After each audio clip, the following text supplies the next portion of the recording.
The United Nations finds itself under unprecedented financial pressure just as millions flee conflict in the Middle East. Aid workers meant to help are becoming increasingly helpless. In Beirut, Lebanon, families sleep in schoolyards and classrooms, many directly on the floor. The United Nations Refugee Agency, UNHCR, has run out of mattresses and there's no money for new ones. Anastasia Sukar, a 32-year-old UNHCR worker, distributes diapers amidst the chaos. She describes her task as impossible, addressing growing needs with fewer resources in a struggling state. Around 500,000 children and over 1 million people in total are displaced within Lebanon. Recent Israeli military actions, including 100 targets hit on April 8th, killed over 300.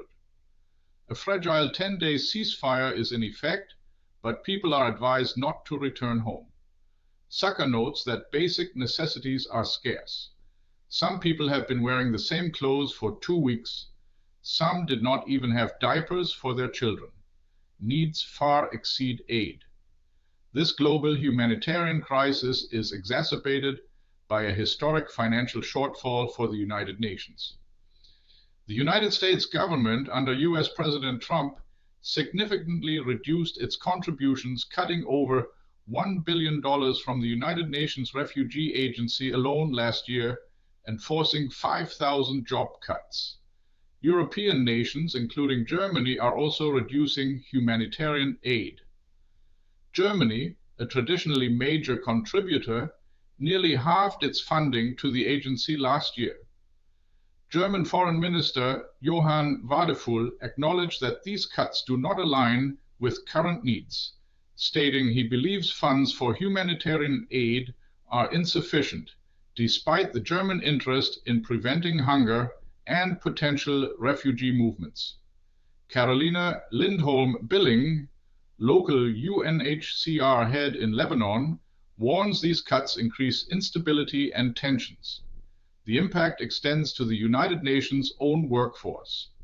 Javed Khan, 48, and his wife Stefanie, both long-serving United Nations employees who worked in crisis zones like Nicaragua and Sudan, are now among those laid off from the Geneva headquarters. They are unemployed, feel helpless, and find themselves without social safety nets. No unemployment, no health insurance, and their residency status at risk. The United Nations Staff Union Chairman Ian Richards highlights a brain drain of talented field workers. He criticizes cuts disproportionately affecting lower ranks, leading to reliance on freelancers in dangerous regions, often without essential benefits like pensions or health insurance. Stefanie and Javed Khan themselves often worked on temporary contracts without pension contributions. Officially, the United Nations 80 Reform Program aims to address this crisis, but privately many call it a clearance sale. Ronny Patz, an expert on United Nations finances, describes this as one of the most far-reaching crises in the organization's history. He notes that major donors, including Germany, are shifting funds from multilateral aid towards military assistance. Patz fears a downward spiral as the organization shrinks, creating a patchwork of services. He believes the full consequences are yet to be seen, potentially leading to a vicious circle where fewer successes erode trust in the entire system. For more, tune into Weltspiegel this Sunday, April 19, 2026, at 6:30 post-meridian on the First German television channel.